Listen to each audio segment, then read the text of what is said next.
Thank you for inviting me to celebrate with you today. I went to Swarthmore years ago, and I majored in comparative religion. I think I came here really wanting to find answers to some of life's big questions. You know, why do we believe the things that we believe? Why do we do the things we do?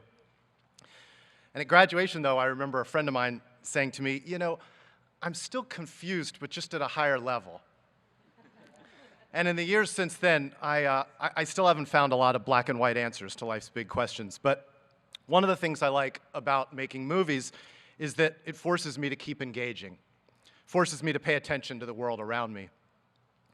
I'm naturally an introvert, and like a lot of folks, I probably spend too much time looking at my phone and interacting with people who are just like me. But my mom was the opposite. She was an amazing storyteller, grown up on a farm, and always had something new to tell you about. A funny experience at the grocery store, or some interesting person that she'd sat next to on a plane, or some sad thing she'd overheard at the coffee shop. And when I was young, I was always a little jealous that so many colorful things happened to her. But when I got older, I began to realize it wasn't that more things happened to her, it was just that she noticed the things that most of us overlook.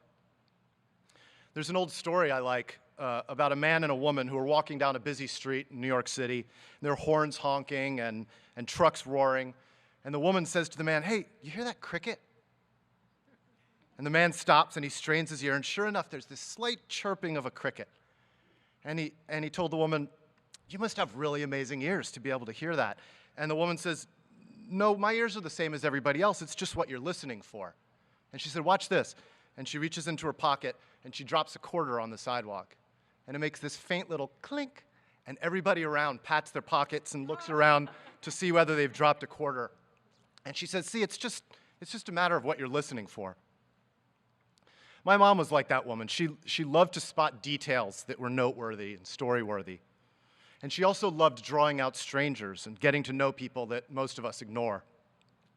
She knew that the guy who worked security in her office building used to dream of being a jazz trumpet player.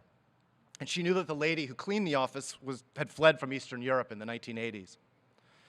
My mom took a lot of delight in that moment when you discover that somebody is different and more complicated than you thought at first. And she nurtured that delight in me. Years ago, I started thinking about how strange it was that NASCAR was one of the biggest spectator sports in America, but I didn't know anything about it. I couldn't name 2 NASCAR drivers, and not only that, I didn't really know anybody who could name 2 NASCAR drivers. And that seemed sort of pitiful. It seemed like there were NASCAR fans and non-NASCAR fans, and if you mapped it, it would probably look a lot like a red state, blue state map. And I thought, if I want to understand my country and the people who share it with me, I should probably spend some time learning about the things that they care about. So I shot a documentary called Racing Dreams. It's about 2 boys and a girl who want to become NASCAR drivers when they grow up. And they are 11 and 12 years old. They race these go-karts that go 70 miles an hour in what's basically the Little League for NASCAR. And early in the film, the mother of the little girl, who's this racing prodigy, the mother says to me, some people don't understand racing. They just think it's cars going around in circles. But we don't understand, like, baseball.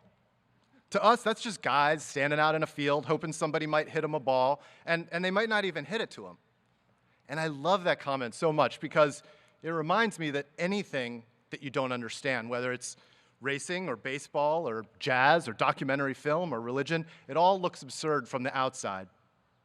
But once you get inside a little bit and you start to understand what makes a good pass in a race or why a knuckleball wobbles, then things that you didn't even realize were blurry suddenly come into focus, and life becomes a little richer. So as you leave here to pursue your dream, whatever it is, I hope you'll make progress on some of life's big questions, but I also hope you'll carve out a little space to eavesdrop on conversations in the checkout line, to look up from your phone and notice who's sitting next to you in the restaurant, to get to know people outside of your circle, and to listen for the sound of that cricket. Thanks.